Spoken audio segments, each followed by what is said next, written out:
করে আমাদের মাঠ পর্যায়ের যারা তৃণমূলে আছেন, বাজারবাসী আছেন, সেখানকার লোকদের মুখের হাসিতে নির্ভর করে আমাদের এই বাজেটের সফলতাটা কতটা নির্ধারিত হবে। আর একটা কথাও বলি, আজকে এখানে ট্রেজারি বেঞ্চ আছে, অপোজিশন আছে, সরকার বিরোধী দল আছে।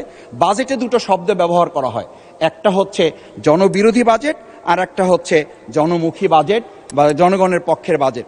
এই দুটো কথার সাথে আমরা যখন দুই পক্ষ হয়ে বসি, আসলে এই অধিবেশন থেকে বের হয়ে আমরা যখন বাজারে যাই, তখন জনবান্ধব এবং জনবিরোধী থাকে না, তখন দুই পক্ষেরই একসাথে একটা প্রশ্ন তৈরি হয়, আসলে বাজারে মূল্য বৃদ্ধি হয়েছে কেন। মাননীয় স্পিকার, এই দুই পক্ষ আমরা তখন বাজারে কিন্তু এক পক্ষ হয়ে যাই। এর কারণ হচ্ছে বাজারে আমরা যে নীতিমালাটা নির্ধারণ করি, সেই নীতিমালায় আমাদের এখানে কেবল বাজেটে আমরা নির্ধারণ করার জন্য সাধারণ মানুষকে বোঝার ক্ষেত্রে প্রেজেন্টেশনে আসতে পেরেছি, কিন্তু আমরা আধুনিক বিশ্বের দিকে অথবা মিনিমাম উন্নয়নশীল রাষ্ট্রের দিকে যদি তাকাই, তারা তাদের বাজেট উপস্থাপনার ক্ষেত্রে, মাননীয় স্পিকার আপনি খেয়াল করবেন, আমরা জানি সেখানে ইনফোগ্রাফিক ব্যবস্থাপনা, ভিজুয়াল ড্যাশবোর্ডের ব্যবস্থাপনা, তুলনামূলক চার্টের ব্যবস্থাপনা, সহজ টেবিলের ব্যবস্থাপনা, এমনকি নাগরিক সংস্করণের জন্য তার একটা ব্যবস্থাপনা আগে থেকে তাদেরকে দিয়ে রাখে, যাতে তারা এটাতে অংশগ্রহণ করতে পারে। কিন্তু আমরা দুর্ভাগ্যক্রমে লক্ষ্য করেছি, নাগরিক ব্যবস্থাপনা তো পরের কথা, সংসদ সদস্যগণ এই বাজেট নির্ধারণে কিংবা বাজেট তৈরির ক্ষেত্রে আমাদের কোনো ভূমিকা রাখার সুযোগ দেওয়া হয় না, মাননীয় স্পিকার। সুতরাং আমি আপনার কাছে মাধ্যমে দুটো বিষয় উল্লেখ করতে চাই। একটি হচ্ছে, আজকে আমরা লক্ষ্য করি স্বাস্থ্য ব্যবস্থাপনায় আমাদের বাজেটের কিছুটা বরাদ্দ দেওয়া হয়েছে, শিক্ষায় করা হয়েছে। আমি ধন্যবাদ জানাতে চাই যে মাননীয় বিরোধী দলীয় নেতা আমাদের রাষ্ট্রপতির ভাষণে দুটো বিষয় উল্লেখ করেছিলেন। মাননীয় সংসদ দলের নেতা এই দুটো বিষয়কেই বলেছিলেন অগ্রাধিকার ভিত্তিতে দেওয়া হবে। দেওয়া হয়েছে ঠিকই, কিন্তু আমি একই সাথে লক্ষ্য করছি যে স্বাস্থ্যসেবায় যতটুকু আমরা বরাদ্দ দেওয়া হয়েছে, ঠিক মানবিক একটি হাসপাতাল যেখানে 700টা বেডের মধ্যে 180টা বেডকে ফ্রি করে রাখা হয়েছে, যেখানে গড়ে প্রতিদিন 23 জন নর্মাল ডেলিভারি ব্যবস্থা করা হয়, যেখানে প্রায় অসংখ্য হাজার মানুষকে প্রতিদিন বিনামূল্যে তাদের রোগী এবং অ্যাটেন্ডেন্টকে খাবারের ব্যবস্থা করে দেওয়া হয়, এরকম একটা হাসপাতালকে শুধু 6 জন শিশু মারা যাওয়াটা নিঃসন্দেহে দুর্ভাগ্যজনক, তার লাইসেন্স বাতিল করে দেওয়া হলো। মাননীয় স্পিকার, আমি জানতে চাই, তাহলে 300 শিশু হামে মারা গেল, তাহলে আমাদের স্বাস্থ্যমন্ত্রী পদত্যাগের চিন্তা করেছেন কিনা? আমরা স্পষ্ট করি এটা কারণে, একটা মানবিক হাসপাতাল, সেখানে এখন প্রায় 1000 খানেক ছাত্র আছে।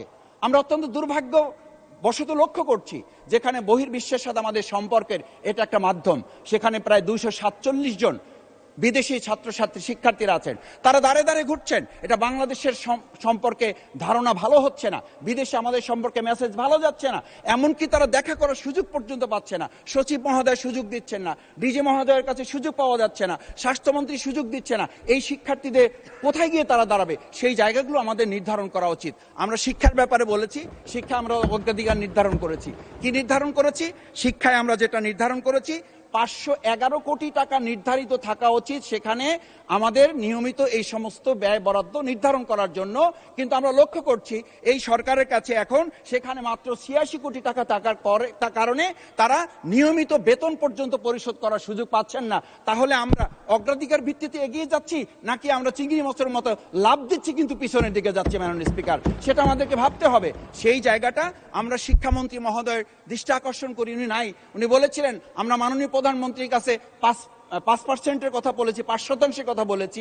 উনি আমাদেরকে 3% আশ্বস্ত করেছেন, আমরা এইবার হয়তো 2% পাবো।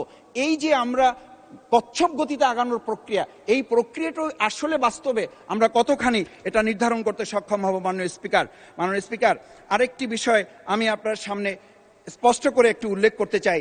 আমাদের এই যে বর্তমান বাজেট ব্যবস্থাপনায় আমরা যেটা রেখেছি, যে আমাদের এমপিভুক্ত 2 লাখ শিক্ষক, এই এমপিভুক্ত শিক্ষকদের ব্যাপারে শুনেছি মে মাসের বেতন এখন পর্যন্ত তাদেরকে দেওয়া যায় নাই। আমরা সুখবরের কথা শুনি, কিন্তু সুখবর তো ইতিমধ্যে তাদের পরিবার পরিচালনা সহ তাদের জীবন তো প্রায় অতিষ্ঠ অবস্থা, শুধু না, জীবন তাদের মুমূর্ষু অবস্থায় পৌঁছে গেছে। একটা পরিবার তার মায়ের চিকিৎসা করতে পারছে না, তার সন্তানদের ভরণ পোষণের ব্যবস্থা তারা গ্রহণ করতে পারছে না। সেই জায়গাগুলো আমার বোধহয় আমাদের বাজেটে যেভাবে আলোচনা হওয়ার কথা ছিল, সেই আলোচনাটা আমরা নিতে পারি নাই। মাননীয় স্পিকার, আমি এবার আমার দক্ষিণ অঞ্চলের কয়েকটা বিষয় আপনার মাধ্যমে উপস্থাপন করতে চাই। আমাদের বাজেটে যেটা একেবারেই গ্যাপ হয়েছে বলে মনে হয়েছে, আমরা বিগত সরকারের সময় শুনেছি আমাদের পদ্মা সেতু হয়েছে, হোক 15,000 কোটি টাকার সেতু আমাদের অন্তত 45,000 কোটিতে হয়েছে, এরকম আর দুর্ভাগ্যজনক পরিস্থিতি। আবার বড় যে প্রকল্পের কথা আমরা বলবো, আমরা তো সেই মানে সিঁদুরে ভয় পাওয়া মানুষ, আমরা তো এইসব ভয় পাই যে বড় বড় মেগা প্রজেক্ট হবে, বড় বড় মেগা দুর্নীতি হবে। সেই জায়গাটা থেকে আজকে আমি বলবো যে আমাদের 6 লেনের যে মহাসড়কের এই পদ্মা সেতুকে যদি বাস্তবায়ন করতে হয়, এটা যদি আমাদের অর্থবহ করতে হয়, এই অর্থবহ জন্য আমাদের পটুয়াখালী পর্যন্ত, আমরা কক্সবাজারের কথা জানি। আমি এই সুযোগে মাননীয় সংসদ সদস্যবৃন্দকে আমাদের কুয়াকাটা আমন্ত্রণ জানিয়ে রাখলাম, মাননীয় স্পিকার আসবেন, দেখবেন যে আমাদের আজকে গাড়ির চাপ ভাঙা পার হওয়ার পর, ভাঙা পর্যন্ত মনে হয় আমরা মালয়েশিয়ায় আছি, ভাঙা পর্যন্ত মনে হয় আমরা সিঙ্গাপুরে আছি, সিঙ্গাপুর পার হওয়ার পরেই মনে হয় আমরা এখন আমাদের গ্রামের সবচেয়ে অজপরগায়ের একটা রাস্তা। ধন্যবাদ মাননীয় সদস্য। আজান পড়ে গিয়েছে। আচ্ছা 2 মিনিটে শেষ করেন, আজান দিয়ে দিয়েছে। 2 মিনিটে প্লিজ। সেই জায়গায় আমি মনে করি যে আমাদের এই 6 লেনের রাস্তা নির্ধারণ হওয়া, ট্রেন সংযোগ হওয়া এবং আমাদের কুয়াকাটা পর্যটন কেন্দ্র খাতকে যদি অর্থবহ করতে হয়, সেই জায়গাটি আমাদের নির্ধারণ করে নেওয়া। মাননীয় স্পিকার, আমাদের এই বাজেটের মধ্যে আমরা যদি একটি জিনিস লক্ষ্য করি, তা হচ্ছে আমাদের এই পর্যটন খাতের পাশাপাশি আমাদের পায়রা পোর্ট অত্যন্ত আর্থিক ব্যবস্থাপনার জায়গায় গুরুত্বপূর্ণ একটি খাত। সেই খাতটিকে আমদানি এবং রপ্তানি জায়গায় যদি এটাকে আমরা নির্ধারণ করে নিয়ে আসতে পারতাম, সেই জায়গাটা আমরা করতে পারি নাই। আমাদের সবচেয়ে গুরুত্বপূর্ণ, আমরা অনেকেই বলি যে নদী পথে আমাদের লঞ্চে যাওয়া আসা, এটা শুধু একটা যাওয়া আসা না, it's a mental refraction, it's a mental refreshment. এই রিফ্রেশমেন্টের জায়গাটা এখন নদীর লঞ্চ মালিকদের মাথায় হাতের মতো অবস্থা। আপনি নিশ্চয়ই জানবেন, আপনি ভোলার আমাদের সমস্ত বিষয়ে আপনার নলেজে আছে। সেখানে লঞ্চে যখন ওঠা হয় তখন লোকেরা বলে আমাদের মরতে বসা ছাড়া আর কোনো উপায় নাই। একই সাথে নদীর নাব্যতা নেই, একই সাথে নিয়মিত ড্রেজিং এর কোনো ব্যবস্থা নাই। এই খাতে আমি খোঁজাখুঁজি চেষ্টা করেছি, আমার চোখে পড়ে নাই আমরা কোনো বাজেট রাখতে পারছি না। নদী বাঁচলে বাঁচবে বাংলাদেশ, মাননীয় স্পিকার। সেই জন্য নদীর এই নাব্যতা এবং ড্রেজিং এর ক্ষেত্রে আমি আশা করি যে বাজেটের একটা গুরুত্বপূর্ণ অংশ এখানে নির্ধারণ করা হবে। কীর্তনখোলা, তেঁতুলিয়া, আড়িয়ালখা, বিষখালী সহ পর্যটনের এই নৌপথ উন্নয়নে যদি আমরা ব্যবস্থা নিতে পারি, তাহলেই কেবলমাত্র আমাদের এই উন্নয়নগুলো সম্ভব হবে। মাননীয় স্পিকার, আমার প্রিয় বাউফল, সেই বাউফলে আমি জনগণের কাছে ভোট চাইতে গিয়ে শুধু একটা কথা বলেছিলাম, মাদক নির্মূল করব, কবর রচনা করব। দুর্ভাগ্যজনক, কবর রচনা করার তো পরের কথা, আমরা মাদকের হাতি দিতে পারি নাই।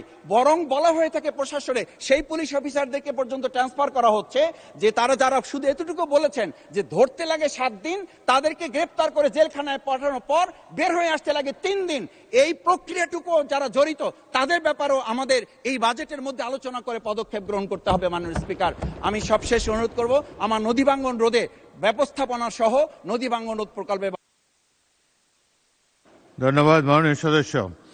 মাননীয় সদস্যবৃন্দ, সংসদের বৈঠক আজ বিকাল 3:30 ঘটিকা পর্যন্ত, 3:30 পর্যন্ত